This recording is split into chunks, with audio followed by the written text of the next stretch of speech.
वाला है वह उसके पाठ श्रवण करने वाला समस्त जगत को संसार सागर से पार कर देता है। बोले सियावर रामचंद्र की जय। यो नाम जता सुधीव कल्पी हम राम परंपरा स्यातम वेदांत वेद्यम सुरुचा प्रकाश।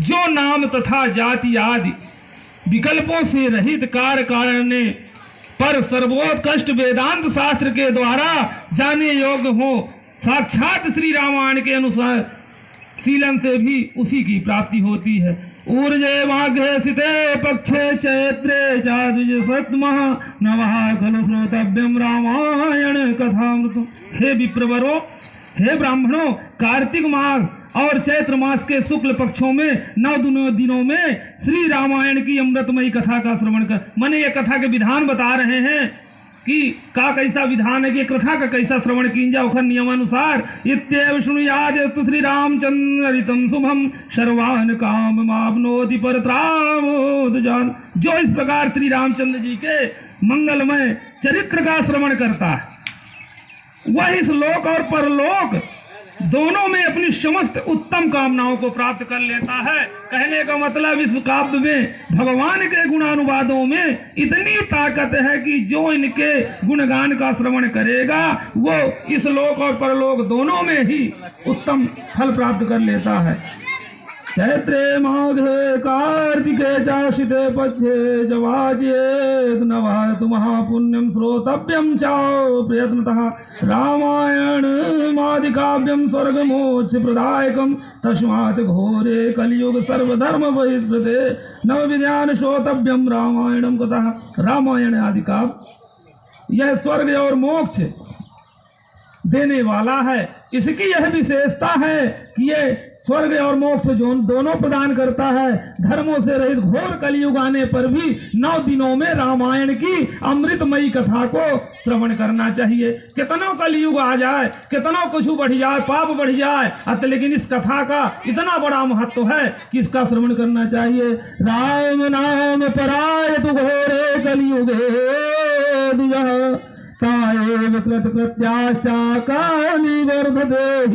ब्राह्मणों, सूत जी कहते हैं जो लोग भयंकर कलिकाल में श्री राम नाम का आश्रय लेते हैं, घोर परिस्थिति में श्री राम नाम का आश्रय लेते हैं, वही कृतार्थ होते हैं। कलियुग उन्हें कोई बाधा नहीं पहुंचाता। जिस व्यक्ति के हृदय में राम का नाम का जाप है उसे कोई भी बाधा नहीं पहुंचा सकता है। ऐसा जो है तो बताते हैं।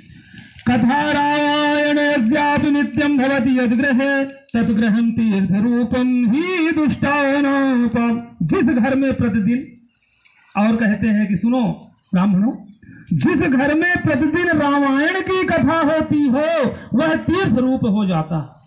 जहाँ राम का नाम लिया जा रहा हो, जिस घर में भगवान का पूजन होता हो, जहाँ रामायण का पाठ होता हो, वो घर स्वर्ग की भांति हो जाता। वहां से दुष्टों के पापों का नाश हो जाता है। तावत्मान देहे अस्मिन् निवसन्ति तपोधना यावन्त श्रूयते साकं श्री रामायणं नर। दुर्लभेव कथा लोके श्रीमद् रामायणोद्भवा कोटि जन्म समोत्थेनं पुण्येन दुर्लभते। संसार में श्री रामायण की कथा परम दुर्लभ है। जब करोड़ों जन्मों के पुण्यों का उदय होता है तभी उसकी प्राप्ति होती है। अभी जैसा हमने कहा कि यह करोड़ों जन्मों के जब पुण्य एकत्रित होते हैं और उदय होते हैं वहां भगवान का वास होता है और इस कथा को श्रवण करने का फल मिलता है। ऊर्जे माघे सिते पक्षे चैत्रे चा द्विज सत्तमः यश श्रवण मात्रेणि सदा सोऽपि विमोचितः। श्रेष्ठ ब्राह्मणों, कार्तिक माघ और चैत्र के शुक्ल पक्ष में रामायण के श्रवण मात्र से सौभाग्य के सौदाश्री साहब मुक्त हो गए थे। गौतम सावतः प्राप्त सौदासो राक्षसीं तनुं रामायण प्रभावेण विमुक्ति प्राप्तवान् पुनः। शौदास ने महर्षि गौतम के श्राप के कारण राक्षस शरीर प्राप्त किया था, वह रामायण के प्रभाव से ही पुनः उस श्राप से छुटकारा पा सकते हैं।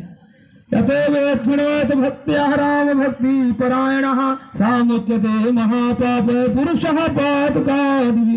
जो पुरुष श्री रामचंद्र जी के भक्ति का आश्रय ले प्रेम पूर्वक इस कथा का श्रवण करता है, वह बड़े बड़े पापों तथा पातक आदि से मुक्त हो जाता है। बोले सियावर रामचंद्र की जय। इति श्री स्कंद पुराणे उत्तरखंडे नारद सनत कुमार संवाद राम